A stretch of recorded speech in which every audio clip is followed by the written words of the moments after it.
Assembly స్థానానికి ఇప్పుడున్న ఇన్ఛార్జీలు ఎవరైతే శాసనసభ్యులు ఉన్నారో, ఎవరైతే పార్లమెంట్ సభ్యులు ఉన్నారో వాళ్ళకి బదులుగా ఇప్పుడు నేను చెప్పబోయే పేర్లు వారిని ఇన్ఛార్జిగా నియమించడం జరుగుతుంది. చిత్తూరు ఎంపీగా ఇప్పుడున్న రెడ్డప్ప గారి స్థానంలో ఫస్ట్ మంత్రిగా ఉన్న నారాయణ నాయుడు గారిని చిత్తూరు ఎంపీ స్థానానికి ఇన్ఛార్జిగా నియమించడం మరి అధ్యక్షులు జగన్మోహన్ రెడ్డి గారు వారు నిర్ణయం ప్రకారం వారిని ఇన్ఛార్జిగా నియమించడం జరిగింది వారి ఆదేశాల మేరకు. అలాగే జీడీ నియోజకవర్గానికి స్థానిక ఎంపీగా ఉన్న రెడ్డప్ప గారిని అక్కడ శాసనసభ స్థానానికి ఇన్ఛార్జిగా నియమించడం జరిగింది. సింగనమల నియోజకవర్గానికి ఇప్పుడున్న శాసనసభ్యుల స్థానంలో ఎం వీరాంజనేయులు వారిని ఆ నియోజకవర్గానికి ఇన్ఛార్జిగా నియమించడం జరుగుతుంది. నందికొట్కూరు స్థానానికి అక్కడున్న శాసనసభ్యులు బదులుగా డాక్టర్ సుధీర్ దారా అసెంబ్లీ నియోజకవర్గ ఇన్ఛార్జిగా వారిని నియమించడం జరుగుతుంది. తిరువూరు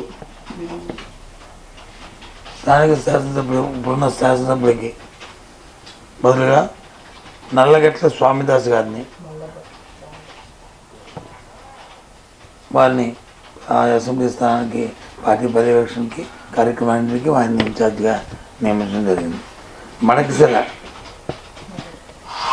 ఏర లక్కప్ప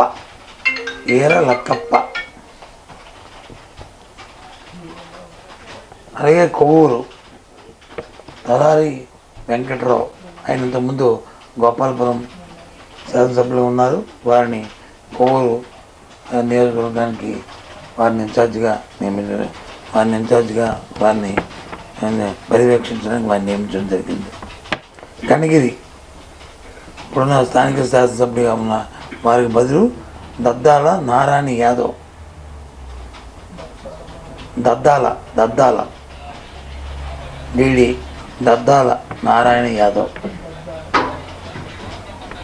ఆ నియోజకవర్గంలో జడ్పీఎస్ ఉన్న నారాయణ యాదవ్ని ఆ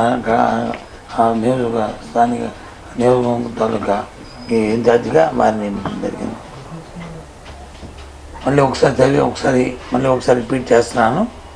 చిత్తూరు ఎంపీ స్థానానికి నారాయణ స్వామి గారు, జీడీ నెల్లూరు ఎస్సీ స్థానానికి ఎన్ రెడ్డప్ప గారు, సింగనమల ఎస్సీ నియోజకవర్గానికి ఎం వీరాంజనేయులు గారు, నందికొట్కూరు ఎస్సీ నియోజకవర్గానికి డాక్టర్ సుధీర్ గారు, తిరువూరు ఎస్సీ నియోజకవర్గం నల్లగట్ల స్వామిదాస్ గారు, మడకసిర ఎస్సీ నియోజకవర్గానికి ఏర లక్కప్ప గారు, కొవ్వూరు ఎస్సీ నియోజకవర్గానికి తలారి వెంకటరావు గారు, గోపాలపురం ఎస్సీ స్థానం తానేటి మనిది గారు, కనిగిరి నియోజకవర్గానికి దద్దాల నారాయణ గారిని పార్టీ అసెంబ్లీ స్థాన నియోజకవర్గ ఇన్ఛార్జీలుగా మరి పార్టీ అధ్యక్షుడు జగన్మోహన్ గారు నియమించిన విషయాన్ని తమ ద్వారా తెలియజేస్తున్నాం.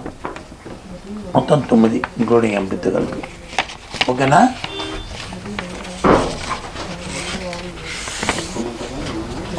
ఎంపీ స్థానంతో కలిపి 9 స్థానాలు. మొన్నే చెప్పాను, మళ్ళీ ఇప్పుడు చెప్తున్నాను. ఇది ఉంటుందని చెప్పాను మీకు. పార్టీ నిర్ణయం తీసుకుని పార్టీ చూస్తున్నాము, పరిశీలించుకుంటున్నాము. ఏ స్థానానికి ఎవరైతే ఇన్ఛార్జ్గా పెట్టి రేపు ఎన్నికల్లోకి వెళ్ళాలో ఆలోచన చేస్తున్నామో ఆ నిర్ణయం ప్రకారం ఈ కార్యక్రమం జరుగుతుంది.